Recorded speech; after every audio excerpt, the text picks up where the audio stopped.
I know I've talked about my Uncle Tony in the past, but I really think in this situation, his story really does speak to what we're going through in many ways. My uncle was born with cerebral palsy, and when he was roughly probably about 10 years old, they did essentially at that time experimental surgery on him. They essentially moved muscle groups around in his body to enable him to be able to have mobility. Um, One side of his body was really in pretty good shape based on that. The other side not as good, but good enough that he could walk, he could eventually drive, and he would eventually get a job at the VA. And as my uncle worked at the VA, he started to really get to know the veterans there. And he worked both in Bedford and West Roxbury, but the one in West Roxbury is a huge VA hospital, and they get guys from all over the country. And many of them didn't have the financial capacity or support to necessarily be able to get home. They could get themselves to the VA, but they couldn't get home. And so my uncle would take them home. Didn't matter where they were from, Florida, California, Arizona, wherever they needed to go home, he took them home. And I remember talking to him about this one day, asking him sort of why he did this. And his response was really simple: because I can.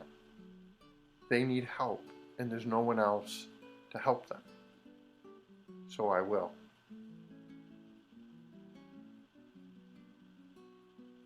In this time, it's so easy to get focused on what's wrong in our life. And my uncle could easily have done that. His life was not easy. He had a difficult life. I mean, even though he had mobility, when you looked at him, it kind of looked like he had a stroke. I mean, that's sort of how he walked.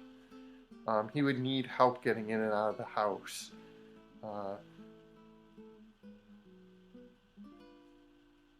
But the thing about my uncle, he didn't allow his cerebral palsy to define him.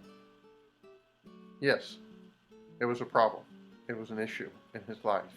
But that's not what defined what he was going to do, how he was going to do things. He could help someone who was kind of worse off than he was. And so he did.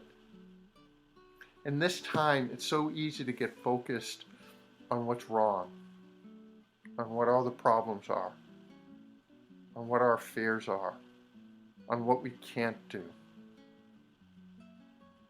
that we can lose sight of what we can do. It's so easy to allow this moment to define us. But that's where we can learn from my uncle. He didn't allow his cerebral palsy to define him. And we don't have to allow this moment to define us.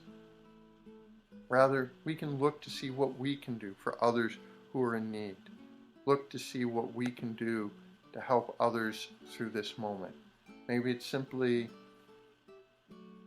waving. Maybe it's making that phone call. Maybe it's someone you know who needs something. And so you reach out to them and see if you can get it for them. Maybe it's just sending an email and just checking in. Whatever it might be, recognizing that no matter what our situation is, there's always something we can do to help someone else. That's what my uncle taught me. That's really how he lived his life. He was never going to allow his disability to define him. He was going to live his life, and very much this is why he lived his life that way, because of his faith in Christ. That's what defined my uncle, was his belief in Jesus. In this moment, may that truly become what defines us. God bless.